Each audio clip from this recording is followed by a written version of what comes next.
And that amazing tune was by Finn, our guest. Hello, Finn. Hello. This is who this is. This is how I discovered you. This tune? This very tune. Okay. Ludo, who's my partner in crime, shout out Ludo, one of Finn's greatest fans in life, played this to me at a gig we did 2 years ago, 18 months, 2 years ago. Is that possible? Would it have been out 2 years ago? Is possible. Yeah. In Peckham, I think. And it lightened the mood, got the crowd going. I was like, what is this? And then ever since, we've had Finn-offs during our Femme Culture back-to-backs.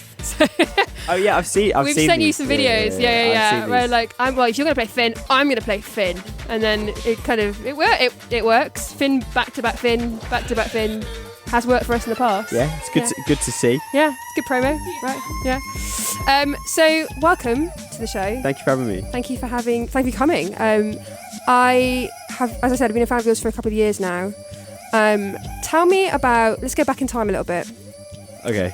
What was your first track that you heard that was like one of the biggest influences you to put you towards like dance music? Because you're really known for, from my perspective anyway, as making euphoric, positive dance music. First, is that accurate? Yeah. I'd agree with that. I'd say like the first big dance record I got obsessed with was Lady Cop, to be real, which was a big Sheffield tune. Toddler T big Toddler T record. I think he used to play it a lot. You just hear it everywhere, and I wasn't even like clubbing at this point, but it'd be like mates' cars, mixed CDs, like CDs mates would make up for you would have it on. Yeah, that was like, and for me that was like the start of like obsessing with garage, and also like it's got big vocal. Yes. It's just good honest dance music, you know, hard working house music. It's a remake of a very well known tune, right? Yeah, and actually, do you know what? I'll admit I don't really like the Cheryl Lynn original because I'd never really, I just never really into it, never really heard it, and I was so into Lady Cop when I heard the original. I was just like, oh, well, this is like, it's not garage. But that happens sometimes. I think when you hear something that's when you hear the original version of a track that's been sampled or redone, and you didn't hear that one originally. Yeah. It kind of distorts your view of the original version. Exactly, because it doesn't feel full, it doesn't feel whole, it doesn't feel like you're, something that you know. Yeah, and you've already got your relationship with like your version of the track that you love. Yeah, so I know the original is a classic. It is a classic. For me, Lady Cop, to be real, is probably that's probably my favourite dance record ever. In fact, you know what? I think that's probably my Desert Island Disc. Wow. In the grand scheme of things, yeah. So you could listen to this for the rest of your life? Yeah, I really grew up to this track. Like, it reminds me of friends, being a kid in a big way, but yeah. Where did you grow up? Outside Sheffield, so I grew up in the Derbyshire in the Hope Valley, but close enough to Sheffield that it was like, you know. Because there's a big movement happening in London anyway, that I've been kind of immersed in recently with India. You're my India Jordan. Yeah. With Anne's. Yeah. You. Obviously representing local action, big part of it as well. Yeah. You mean like northern DJs? Yeah, northern. Yeah. Yeah. Up north. Yeah, up north. Manchester, Sheffield. Yeah, definitely. It's really, it's people that I would think of my favourite records the last couple of months. It's those three people. Yeah, coming out of the north. I think. Yeah, I've got a real. I'm not sure where Lady Cop's from. You know, I think this record came out on Pete Tong's label originally. Wow, okay. But I'm pretty sure Lady Cop must be from Sheffield. It was such a big record in Sheffield. He or they or she must have been from Sheffield. I've no idea what the story for this record is. But. So you have recently released your EP as part of a series, right? Yeah. On your record label? No, that was on Local Action. On Local Action, but you started your own record label as well. Yeah, so I released a record of my own and then a record by Jerry Reed.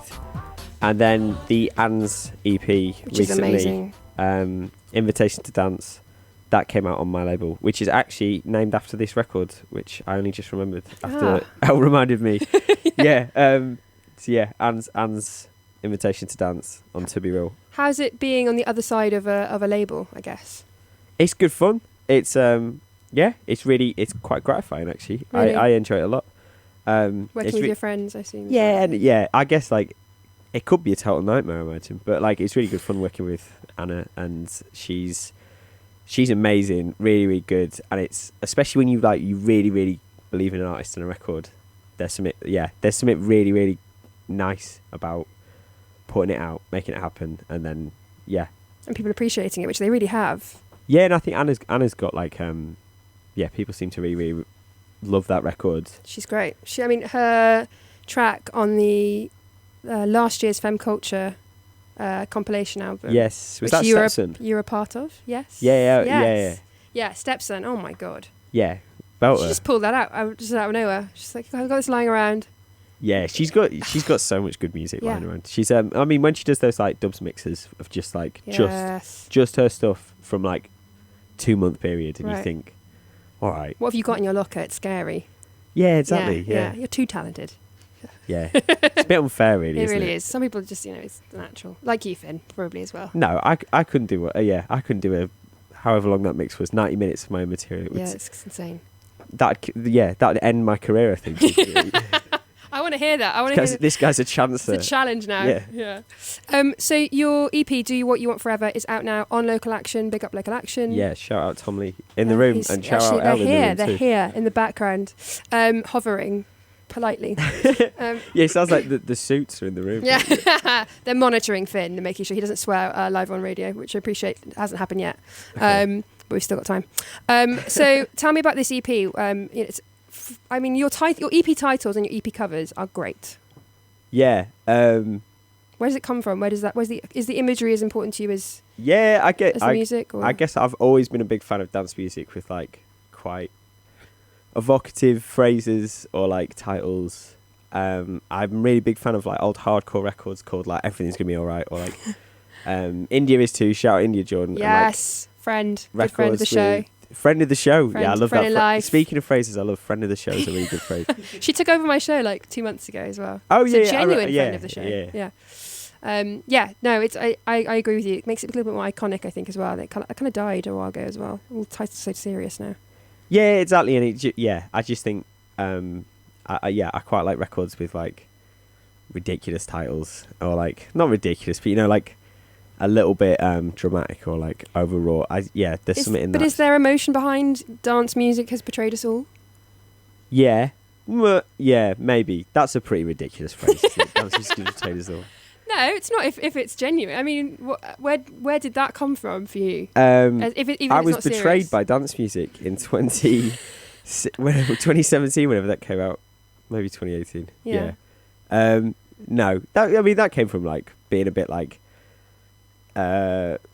frustrated with. I don't want to sound like some sort of like. No, I think I was railing against real. the system, but I think like I think I was quite frustrated with dance music, and also a bit of like it's sort of appealing to that, like when you read YouTube comments of like guy you find an old rave record on YouTube and you read the top comment and it's always some guy who was just like, God, weren't the 90s great? Like, isn't life awful now? Yeah, like I hate my kids, and you're just like, oh well. There's someone who's been betrayed by dance music. Yeah, you don't. Yeah. No one needs to go to the depth of comments on old rave tracks or anything. I need to actually. It's probably a hobby. Yeah, definitely. Right, okay. Are you one of them? No. Okay, well, right, I wasn't alive in the 90s to like leave these comments. I'd be found out. I'd be Yeah. You're actually 45. Yeah, 45. A fox amongst the hounds. Okay, so your EP's out. Yeah, out now. How do you feel about that? I feel good. It's out. Great reception. Yeah, the reception's been really nice. Yeah, it's been really nice. And how do you feel when something's finished? Like, are you already way ahead onto your next project, months ahead? Or do you need a break and then you can kind of be creative again? Or is it just a constant process for you? A little bit between, I guess. I think, especially because this last EP is like the last in 3 EPs that we're going to call like a trilogy. Right. A trilogy sounds like Lord of the Rings or something. But the last of 3. What would you call a triptych? That's even worse, isn't it? Well, trilogy was accurate. Triptych, yeah. Okay, yeah. Could be. A trilogy, 3 records. This is the last one, and it feels nice to be Finn, the trilogy. Yeah. Out now. Sounds, No, I like it. But it makes me sound like a prog rock group or something. A trilogy, I think. Anyway. Or a Prodigy tribute act. Yeah. But it's nice to like have finished it, and I really enjoyed listening. I actually listened back to them like back to back because. So you can do that. Yeah, oh yeah. I don't know what you mean. Like do you? it's listening back to it's your own music. Or, well, because a lot of people can't. Some people do all the time. It's just interesting to know where you sit within yeah, that I listen to my spectrum. music quite a lot. I think it's because a lot of it's like sample based. I guess it's not like I'm not completely. There's an element of it I don't quite like. I need to be careful legally. There's an element of it I don't quite own in terms of like if you find like a nice sample, that'll always sound like a nice loop to you in a way. No, I get like that. You can go back to it. How did you find that? Is that something you caught onto quite young? Like the kind of the finding beautiful melodies or hooks from old songs and like refashioning them, recycling them, isn't it? Because I'll tell you, I'll be honest. I didn't catch on to that till about 5 years ago, and I was like, oh, that's what they're doing. Like this is constantly just like you're able to like grab a little section of someone's amazing song and make it into something else. Yeah. Do you rely on that, or is that? Yeah, I do rely on that. Actually, I think that's really what I like. Yeah, that's my main. Is that your form source? of like? Yeah, that's my main source. I struggle if I'm trying to write from scratch, really, and I think, and not necessarily, but it's got easier in terms of like it doesn't have to be like a full hook and then adding a kick drum or stuff. I think you can. I always need something to inspire me. I need to riff on something. I think so. It doesn't not necessarily a sample always, but like if you're working with another artist or like someone else, I don't know. This makes me sound like some sort of parasite, doesn't it? I'm not capable of creative thought. No, I mean I'm exactly the same. I think it was David Bowie who said he was like a magpie. Like that's what he used to do. He used to like that was part of his talent, was being able to kind of find those little nuggets to make it into something. Yeah, definitely. New again. I think that's music. I personally think everyone should be able to sample everything. I believe in that kind of freedom of exchange of information. Personally, it's not how it works unless you're friends with someone or or you just do it anyway.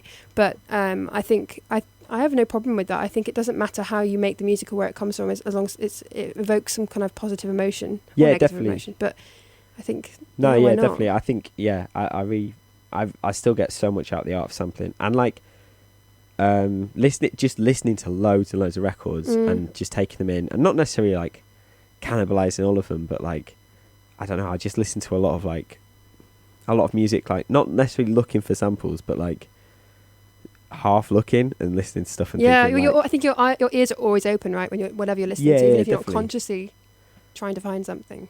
Yeah, and it's a nice process. I enjoy it, but I do still listen back to those EPs. Or I listened back to them because as well, it was like I guess it was like 3 years. Yeah, 3 years in total. 3 years of my life, and it's like, that's a fair chunk of time, and it's and they're great.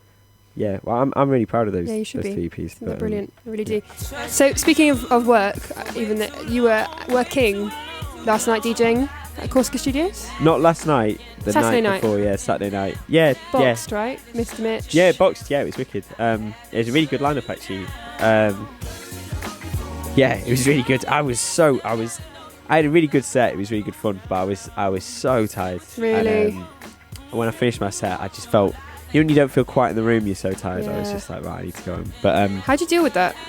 Like, I didn't. The lifestyle. I don't know. I mean, me and India did White Hotel on Friday from it was 2:30 till 5:30, and that's probably the longest set I've ever played in a club. And for those who don't know White Hotel, it's like warehouse venue, North Manchester, and it's just heavy venue, like really vibey, really like it feels like it's draining your energy. Like you love it at the time, but it's like when you leave, you just think like I've got nothing left to give. I like that though. Have you ever been? Have you been White experience? Hotel? No, but that kind of vibe is, cathartic's the right word. Yeah, White like cleansing. Yeah, and but in a really toxic alcoholic. Yeah, but there's something affirming about it. Like there's a real like, tired happiness, I guess, at the end. But so it was a good night, and then Saturday night was. And Saturday night was great as well. Good. Like I saw Lockhart for the first time, and she was really good. Yeah, she's sick. Yeah, just went in pounding techno. Great.